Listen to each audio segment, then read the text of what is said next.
For the second lecture in ATS 113, in your Aguado textbook, I want you to read pages 11 and 12 and 21 through 23. The pages 11 and 12 are about the ozone layer and the variable gas ozone. So this is now coming back to materials that we skipped in the previous lecture. So I want you to understand the various sources and sinks of ozone and its residence time and things like that. But I also want you to understand about ozone depletion.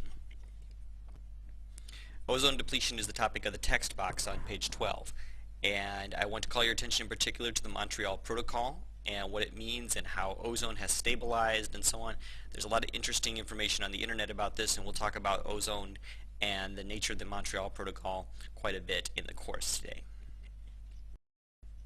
We're then going to jump ahead to pages 21 through 23, which are just kind of some basic information about weather maps. And in particular, I want you to understand about the kind of contour lines that appear sometimes on weather maps and the advantages of them over other ways of displaying weather information. One type of contour line, or what is highlighted here, is isobars, or lines of constant pressure. We're going to be drawing isobars so many times this course. After today's lecture, I think you'll understand what's going on. There'll also be opportunities in the ATS 114 lab to learn more about isobars. Again, moving on to the next page, this is going to be talking about the differences between contour lines and plotting numbers on a weather map using a method that we refer to in meteorology as station models.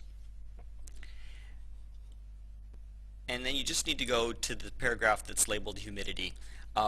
These figures off here onto the right side of the page on page 23 are details about how station models are plotted.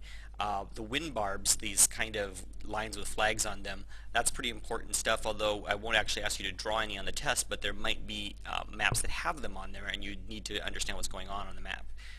This more detailed stuff over here on the far right hand side of the page about all the different symbols for the amount of cloud cover, that wouldn't be important to us in this class. It might be important in ATS 114, however. Okay, this has been Dr. John Schrage, copyright 2006.